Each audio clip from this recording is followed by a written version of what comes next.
La for hatred for none, for Islam stand for peace. La for hatred for none, all the time. La for hatred for none, for Islam stand for peace. Assalamu alaikum wa rahmatullahi wa barakatuhu. Welcome yet again to another inspiring edition of Inspirational Africans, where we bring you powerful, exciting, as well as profound stories to inspire you, to encourage you to give of your best and become someone productive in the community. Today, we have a very interesting guest. Let us see who we have on Inspirational Africans. Mr. Zakaria Malik is a man whose story demonstrates how faith and determination can help one overcome severe challenges to make something meaningful out of their lives. Born visually impaired in the Upper West region of Ghana in 1951, Mr. Zakaria has braved all odds and pursued his education diligently to become a scholar. He holds a diploma in religions from the University of Ghana and bachelor's degree from the University of Cape Coast. He is the first and probably only visually impaired person in Ghana to be proficient in Arabic Braille. Needless to say, he is proficient in English Braille as well. Mr. Zakaria is currently the Arabic Islamic Religious Coordinator of the Ahmadiyya Education Unit in the Upper West region. He has also worked with the Ghana Education Service for many years and has taught different subjects at various points in time. Mr. Zakaria has won the respect and admiration of many who regularly seek his wise counsel. He is a true embodiment of the aphorism that disability is not inability. Ustaz Zakaria Malik, welcome to Inspirational Africans. And we are very happy to have you and to share your story to our viewers. Same to me. So, Ustaz, we just found out that you are the first, visually impaired person to be competent in Arabic Braille in Ghana. Of course, you are competent in English Braille, but to also become competent in Arabic Braille. So does that mean that you can read Braille in different languages? No, I can only read Braille in English and in Arabic. Yes, okay, well, in two languages. Yes. Okay, so the way you write Braille, as in English and Arabic, they are different, I suppose, completely different, right? They are, I can say they are identical, and I can also say there is difference. Identical because the alphabets and the dots used are the same, but you will see something in English which the same thing will not be the same in Arabic. That is what I mean by saying they are identical and also different. Let me give an example. For instance, Braille is in dots. We have 6 dots which we use to write all the letters, whether Arabic or English. These 6 dots form the letters, the various letters of Braille language. Now, I can write, if you find dots 1, 2, 3, 4, and 6. If you see it, we will call it and, a short form for and. Because Braille, if you try to write all, sometimes it is voluminous. But when you see this same dots 1, 2, 3, 4, and 6 in Arabic, that is the letter sword. You see the identical form I'm talking about. That is it. So it's about the positioning the dots in different ways. That is. So, Mr. Malik, let's probably go back to, we know currently you're a scholar in your own right and having gone through various educational platforms, but for how long have you been visually impaired? Fortunately, I was born blind. Fortunately, I was born blind. Why do you say fortunately? I know you will ask this question, but I'll have no answer to give except the answer of Jesus Christ to his disciples in John chapter 9, verse 1 to 7. And I quote, "And as Jesus passed by, he saw a man who was blind from his birth. His disciples asked him, saying, who did sin, this man or his parents, that he was born blind? Jesus answered and said, neither have this man sinned nor his parents, but that the works of God should be made manifest in him.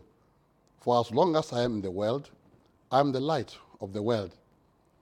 And straightway he spat on the ground, and made clay with a spittle, and smeared on the eyes of the man, and said unto him, go, wash in the pool of Siloam, which is by interpretation sent. And the man went and washed, and came seeing.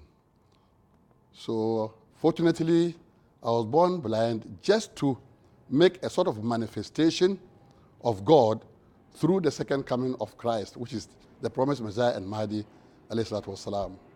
That is why I use the word fortunately. Otherwise, sight is the most important among all the five senses. One of the things that people have found quite, amazing about you is that regardless of your visual impairment, you carry out your life as if you have no impairment. You can walk to places, by your own. Is it true that when one of your senses, becomes impaired, the others become heightened? Yes, if one of the senses is impaired, the power in that impaired sense goes to add to the rest. But that can only be utilized if that person is very, very, very proactive. And so let's go back to your childhood and your early education. Growing up or as a kid, did you feel that there were some things that others had that you didn't? At what age did it dawn on you that probably you were handicapped in one way? Yeah, during my childhood, I didn't feel anything because I could even run just as normal children used to run. But where it dawned on me that I was handicapped is when I started mixing with my peers. They started bullying me, and that was a challenge. But however, it came to a time I tried to devise a sort of reasoning. If you bully me up to 3 times, I'll get you for the 3rd time. And if I grab you, it's more than the vice clipping a metal. You cannot get out of my grip. Because of that, I got some sort of relief. So that's when it was through your interaction with other people that I got to know. But did you understand specifically what this impairment was? Yes, I knew that I could not see. I got to know that I could not see. And in fact, it is only anytime I'm walking and I knock my foot against something or I knock my forehead against something that I realize that I cannot see. Otherwise, it doesn't dawn on me at all. So let's go back to school. How did you start your education? Yes. When I was about 6 years, they had then established the War School for the Blind. That was in 1958. And students were being brought, or should I say pupils, were being brought to the school. The headmaster who came to open the school, my uncle, Madam Isa, was his first point of call. They became friends. Whilst the man had 11 children to start with, I was in the house. And even the first pupils were brought to my uncle to stay with him when the school was not yet, the premises was not yet all right for habitation. So one day, the headmaster came to collect these 2 pupils and saw me just playing in the center of the yard. So he asked my uncle, you also have a boy who I need. You have something I need, and you didn't disclose to me. So my uncle laughed and said, yes, because you were still preparing the place. That's why I didn't disclose him. He said, okay, now I'll come for him. Then one day I was outside playing with my friends when a Jeep, a Land Rover came. They just threw me into the Land Rover. So I thought I was going for... I'm sure you're told it was a Land Rover, right? Oh, I got to, the man using the Land Rover, I got to know everything because we were about getting to primary 3 when he left. So during that time, for the first time I wasn't told, but because we stayed with the man for the 3 years when I went to the school, I got to know that. I'm just by way of just an interesting moment. Yes. So you went into, you started into the Land Rover and I know you from childhood, how you to tell me. So that's how you started your primary so education. I went to the hospital, they took me for medical exam and brought me back. That day I was very, very happy. Then one morning, my uncle just entered and told my mother to give me a bath. After the bath, I was thrown into the same car, the Land Rover. When we got to the yard, they just left me in the yard. It was there that I know that I was being cut off from my people. That because the school was a boarding school. Oh, it was a boarding school? Yes. So, in fact, it was another challenge. I tried to see how I could get immune, but in fact, I wasn't getting my way all right. Yeah, that's how I started the schooling. Okay, so let's fast track your education so that we can talk about other areas. So from primary, you moved to? Yeah, from primary, in fact, though tough one, because I didn't want to continue. I didn't want to be in school, but through the efforts of my uncle, I went through it. Then I went to the middle school. After the 4 years completed in 1968, I went to Wenchi Secondary School, where I could not stay. I did 36 days because I was told they could not pay fees for a Muslim student. So I came back and then went in for post-middle, where I did typing, English language, practical office training, and shorthand. So you did office training. So this was all in Braille? Yes, okay. Yes, at the World School for the Blind. Okay. So there I went out, I joined the mission, the Ahmadiyya Muslim mission in Wa, okay, where I became the personal secretary for the Imam. Okay. That time we didn't have a regional missionary there. It was local. So I did all the correspondences for the Imam. So like writing letters yes. and stuff. So how does the system work? Yeah, when that time they had no typewriter. Okay. I had my own typewriter. Okay. So I took it to the mission. Okay. They gave me the letterhead. Okay. I studied the letterhead, fixed it in the machine. Okay. I was able to space back. Okay. And then indent inside. Okay. How I thought it should be. Okay. When I called a certain person to come and see, he said, from here I could write anything I wanted. Okay. So I knew how I did it. So if I took the letterhead at that time and fixed it and started writing, people were amazed. So the typewriter was in Braille? No. It was a common typewriter. So it was like the ABCD? Yes, common typewriter. That was what I used. But you learned how to use the typewriter keys? Yes, that's what I did at the post-middle. Okay. The secondary school. And I got stage 2, okay, where I could produce 35 words in a minute. Oh, okay. Oh, yes. Then you were quite a fast typer. Yes. Interesting. So the typewriter was like a normal typewriter? It was not like, but it was the normal typewriter. It was a normal typewriter. Yes. So you were writing letters for the mission and all that? Okay, interesting. I even, all the correspondences the Imam did to the Amir, okay, then in Pakistan, this one, he was then in Pakistan. I did all the correspondences of the Imam to him. Okay. And I posted all monies to him. Okay. Yes, I could leave the mission, just as we were saying. I walked to the post office like a speedbird and came back with all the postal orders and whatnot. Okay. Yes, when he started using me, the Amir over in Pakistan there at that time enjoyed the postings because he never missed anything. Okay. Yes, until 1976, when I went to Bolgatanga Rehabilitation Center, yet still working with the mission. So in 1978, in the 1976, I joined the Ghana Education Service as the craft instructor. As a what instructor? Craft instructor. Yes, where I taught children how to weave these doormats, stools, and cupboards.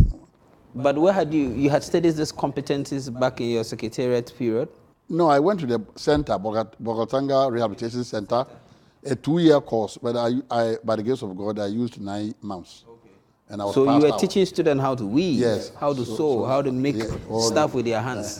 Do something with their hands. Okay. I was there until 2000, until 1988, okay, when I joined the modeler school. Okay. Where we did something like a sandwich training, okay, to be trained teachers. Okay. After we passed that one, 88, 89, I finished that one. Okay. I went to regular, 1990, 91, and I completed as a Set A certificated teacher. Okay, so you've been certified as a teacher? Yes. Okay. So after the training, I worked as a teacher in Techiman. Then 94. So teaching as a teacher, teaching what and what kind of students? Primary, I went to the primary school, Ahmadiyya Primary in Techiman. I taught them craft. But even when the teacher was not there and I entered the class, specifically I took them in English. And they liked it. Yeah, they liked it. Yes. So after that, I came back to WA. And then I was at Jejeria School until 1999. Still teaching at Jejeria? Yes. 1999, I came to the Teachers Resource Center, where I took care of the Braille materials in the Resource Center. Then, at the end of 1999, I had entrance into the University of Ghana, Legon, where I did a 2-year study in diploma in religions. Okay, so you applied to study in Legon? Yes. Okay. I applied there, I was called for an interview and even an exam. Okay. So I was able to go through. Okay. Yeah. But what inspired this desire to go for a diploma? Yes. Even in the primary school and the middle school, yeah, I was interested in religion. Okay. But for that time, I was doing the Christian religion. Okay. Because my knowledge in Islam wasn't anything to write home about. Okay. And there I was the best chorister. Okay, best chorister. Yes. You are singing. Yeah, hey, I can sing. I could sing, I mean. It's not that the voice is broken. Yes, but in soprano, I don't know if you did music. Okay. Soprano is the highest tone. Okay. In soprano, I could bring it down. Yeah. Something like that. Okay. I was the best Bible reader then too. Okay. And even when the school organized a quiz, okay, Bible quiz for the school and the Scripture Union. Okay. I led the school against the Scripture Union and we won. Interesting. Yes. In fact, let me take you back to your competition days. I'm going to give you a quotation. You give me the script. John 10:30. I and my father are one. Okay, so yeah, so throughout your life, you have consistently been dedicated to improving yourself, and that led you to go and pursue a diploma in Legon. Yes. Okay, so you can continue the story from here. So after that, I came to the Ahmadiyya Education Unit office, okay, where I became the Arabic stroke Islamic religious knowledge coordinator for the region. That's after you had left Legon with your diploma. Yes, okay, that is in 2001. Okay. Then I was there 2007. I left for the University of Cape Coast, okay, to do the top up. To have bachelor in Bachelor of Arts, okay, in religions. Okay. Then when I came back in 2009, okay, I was still in the office, okay, up to date. How was your university experience, both in University of Ghana and University of Cape Coast? Yes, in the University of Ghana, Legon, I used to move freely alone. So I attempted to do that there too. When I was going about my formalities. That's when you're in Y, you used to move everywhere with no help. Without any help. Okay. So I attempted to do that too in Legon. Okay. When I was going about my registration, my banking systems and whatnot. And the third day, I tried to jump over a gutter. Okay. I couldn't succeed. Okay. So I had a sprain on my toe. Okay. Then I decided to get a friend to go with. Okay. And unfortunately, I had somebody stay in the Commonwealth Hall. Okay. When we got to the classroom to start our course, he just got interested in me. And so anytime we were for lectures. He left his Commonwealth Hall, came to the Legon Hall to take me. You were in Legon Hall? Yes. Oh, okay. The Premier Hall. Yeah, Premier Hall, to take me for lectures. Okay. And so life just became simple there. Yes. Now, when I go to UCC too, there I didn't get somebody so sociable with me. So all my lectures and whatnot, I depended on these our taxis and what that were plying from the halls to the lecture theaters. Yes, that was what I used. Yes.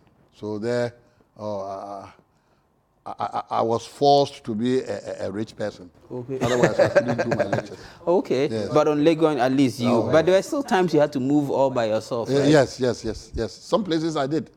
Some places I still moved by myself. Yes. And there were times you actually left campus to go to people's... Yes, I left campus to come to town when I was in Legon.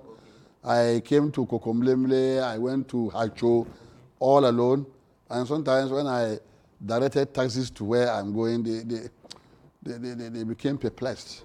They would like to know how I did it. Some will drop me, they will stand looking at me until I enter. Then they say, You know, there's always been a running commentary, and as viewers know, he's my uncle, so I've grown up knowing him, and we used to wonder how, and I was in Adenta then, and he would leave University of Ghana, come all the way through the hustle, the traffic, and find his way to where we were in Adenta, and, you know, there was always this running joke that probably he's not blind, he's just pretending to be blind, you know, considering the remarkable things he did, regardless of the fact that he was visually impaired. But you live your life as if you have no impairment. Yes, it was through this same thing you said that a revelation was revealed to me from a reliable source, that when I was born, then Imam Haji Saleh was with his students. He was teaching his students. And so they went and gave him the news that Alhaji Malik, the cousin, has sent him to inform that the wife had given birth. So he said, oh, Alhamdulillah. And that when the messenger was about to go, he called him back and said, is the child well? He said, yes. However, I mean, he has been born blind. No, he said that the child was well, and then left. He called him back. Did you say the child was well? He said, yes. However, he has been born blind. Then Imam Isali sat for some time and said, even though he is born blind, he will be Maktoum within our circles tomorrow. That was what he said. So that was when people saw me. When was the significance of that? Yeah, when people saw me cruising the town alone, they wanted to know why that was happening. So some elderly man was sitting with them. He told them this, and that if the elderly man and a spiritual man has been able to say this, it means that boy is a wonderful boy, which we hope will be something tomorrow. So you never... So Maktoum was He was one of the scholars during the time of the Holy Prophet. And he even became Amir in one of the provinces. Yes. So you have... And Maktoum also was blind. That's why they say Ummu. Yes, Ummu means blind. But have you ever had any regrets? That? Of your impairment? That was what I was saying. Now that I'm sitting, I don't have any regret of my impairment. It's only sometimes when I'm in a position, people do certain things as if I shouldn't have been in that position. And that means they didn't want God to do it this way. So because of this, I wouldn't regret. Maybe if I were sighted, I wouldn't get up to this point. Yes, but because God wanted to manifest something in his own kingship and wonders, that's why I'm sure he's using me. So I shouldn't regret. So we've at least had a fair view of your life. Let's, talk about a few things. Since you are a scholar and a religious scholar, that we know that we are at a time where there's a lot of conflict, and misunderstanding of religion, and especially how people have hijacked Islamic religion to foster a lot of, instability in various parts of the world. How do you think we can engender peace and stability in the world? First and foremost, we have to be very, very, very, very tolerant, and we should be steadfast in our tolerance. That's the first and foremost. So that when even sometimes we go to see some of the things being unpleasant, or even hear any unpleasant thing, we will have to approach those people with kind and soft words. Secondly, we have to go about, propagating what Islam is. Was the very word Islam means peace. It comes from the root word salam. So that if we say, we let the people know what Islam is, I think just as our worldwide supreme worldwide leader is going about doing, we should join him and put all hands on deck to change the perspective people have about Islam, telling them what Islam is. I think that will help. We know that we live in a world of such diversity, and that diversity also, refers to religion, with different kinds of religion. And you are an expert in religion. How do you think people of different faiths should relate with one another? Religion itself is designed to come and patch up differences. It is designed to come and put people together. But it is how the various people interpret their scriptures. That is, otherwise all the religions come from a common source. For instance, Islam, Judaism, Zoroastrianism, Christianity, they all, we call this tradition Semitic tradition. So if we hear the Semitic traditions, it means these four religions. One is no more surfacing, but we have Judaism, Islam, and Christianity. They are just brothers from one woman and one man. So that we should have seen things in common. But that was, as I was saying, it is how people interpret their scriptures. And it is from both sides, Muslims and Christianity, and the Christians alike. For instance, you will see a Muslim saying that it is not good to fellowship with a Christian. That is very, very, should I say, I don't want to use the extremism. It's dogmatic. And it is these dogmas that are preventing our unity. But as time goes on, if we bring out some of these discourses, for instance, the Holy Quran says that the food of the people of the book are lawful to you, and their food is lawful, and your food is lawful unto them. Now we have to go to the Bible and the Quran to find out what we have been authorized to eat. You will see that it's all the same. You see, but it is how people are trying to gain Jamaat. Many people. That's why they have interpreted. So you think that if, especially the Semitic religions, which constitute the largest block of religions in the world, if they would look within and see the similarities in their various faiths, those similarities should rather serve as a point of convergence and not divergence. And as someone who has also lived through Ghana in different respects and different ages, and a country trying to develop itself, what do you think as a people we can do to make our country and continent of Africa more prosperous? You are saying prosperous. I'm looking at it at a larger point. Okay. You are not specific. Prosperous, like. Or develop societies, where we are able to bring down poverty. People are living meaningful lives. Okay. So in terms of those respects, in terms of development. Yes. We can do this through education, one. Then we can do it again through discourses, positive discourses, I mean.